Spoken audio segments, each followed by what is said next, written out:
here for the interview? Huh. Hey, how's it going? It's nice to meet you, buddy, Hey, pal. it's nice to meet you too. Alright, so for this position, we're gonna need someone to define manage bodies. This guy's so goddamn boring. I wish I could just work out right now, but I know he's gonna notice. But I really need this job. I want to pay for that Gatorade that they have at the store. It's purple or something. I have a Gatorade. Oh wait, I brought my weight. Let me see if I can just sneak in here. Very important stuff. Grab this without noticing. Agree. You need a drive. Almost there. And as I was saying, some of the benefits in. Wait, what are you doing? I just need to. What is that? I need to do this real quick. What are you doing? Get out of my office right now. Sorry. Does this look familiar to you? Is your love for exercise getting in the way of your day-to-day life? Well, look no further. Here's a tutorial on how to sneak in a workout anywhere and anytime.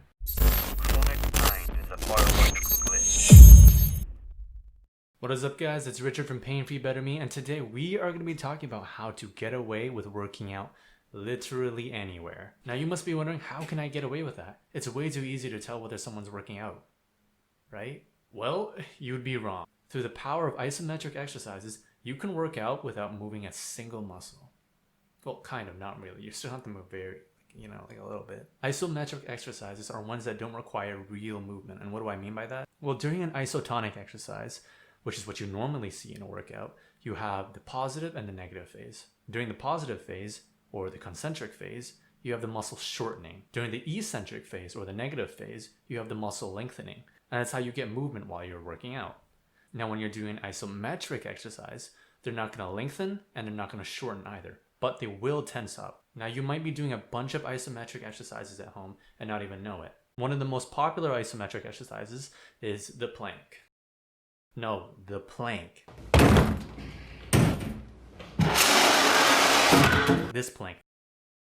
That's the one I'm talking about. Most of the muscles in your body, and not just your abs, are fighting against gravity, trying to maintain and hold you in that position. So if your muscles during an isometric exercise aren't moving because they're not changing in length or whatnot, then all you would need to do to work out in this case would just be staying still. I've mastered the ability of standing so incredibly still that I've become invisible to the eye.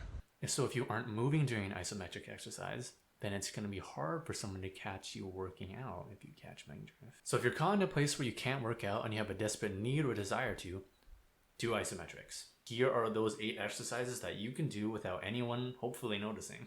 As in, I hope no one notices. God, I'm very unspecific. So in the guise of an actual prayer, you can exercise, unless you want to pray at some time while doing this, which is totally fine. To do this movement, you just need to press your hands into one another as hard as you can. This will work out both your pecs and your biceps, the holy duo for a bro workout. Hold it for 10 seconds, rest a bit, and then continue once again.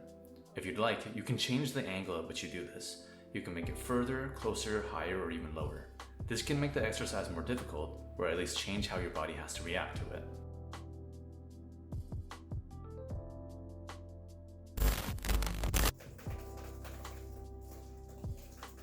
A super simple exercise to give you some big ol' biceps, even during a boring meeting, self-arm wrestling.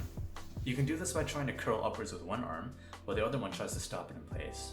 If you don't like having to use the other arm simultaneously, you can also opt for trying to lift something like a table with one arm, preferably if it's nice and heavy, or bolted in.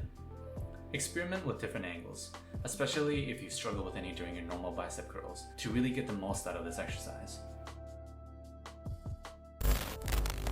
So for this exercise, you're going to balance yourself on a chair, raise your legs up, and contract your core to stabilize yourself. Make sure you're not leaning against the chair or holding yourself up with your arms.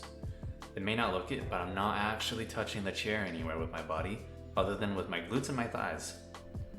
Depending on the chair you have, you can make this more difficult by raising your legs higher to make it a V-sit instead. But if you have back support, it may be a bit more difficult to progress with this exercise like I do. This exercise will involve you hovering over a chair, locked in a squat position.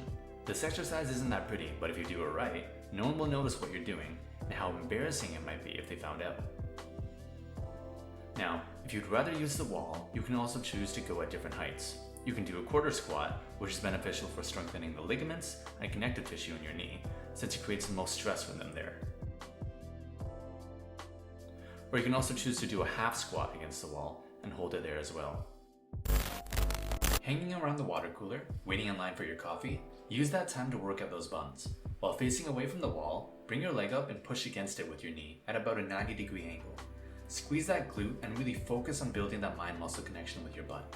It sounds funny, but you really have to do it to get the most out of this movement that's normally done on the ground and usually with loads of weight. Grab a wall, railing, table, or anything that you can press your arm up against. Aim for about a 30-degree angle, or a little more between your arm and your body, and press into the wall as hard as you can. You should feel the side of your shoulder muscles working hard, and less so on your traps, which is actually your supraspinatus underneath, a muscle part of your rotator cuff. When you've held it for about 5 to 10 seconds, switch around and do the other side.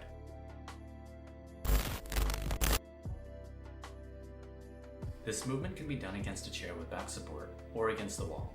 Place your arm behind you and push into the chair, slowly increasing the force until it's as hard as you possibly can do it.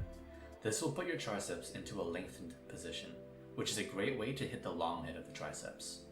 Alternatively, you can also choose to do this in front of you, for some more action for the other two heads of the triceps. This funnel exercise is best to do when you're upset and slam your fist against the wall, or you can pretend to be so you can sneak in a quick workout. The damn it, or if you want to be more formal, glenohumeral horizontal abduction, is a stellar exercise for the posterior chain. Focus on driving your hand into the wall using the muscles located very close to your shoulder blade.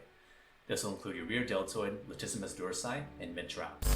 And there you have it. That's how you get away with working out without anyone noticing through the power of isometrics. Hope you guys enjoyed the video, and if you did, please consider dropping a like. It helps a lot. I will give you $1. No, I'm joking. I don't have enough money to do that. And also, let me know in the comments below where you would do some of these exercises. Would you do it at a Zoom meeting? At work? Grocery shopping? At work again? Alright, thanks for watching. Goodbye!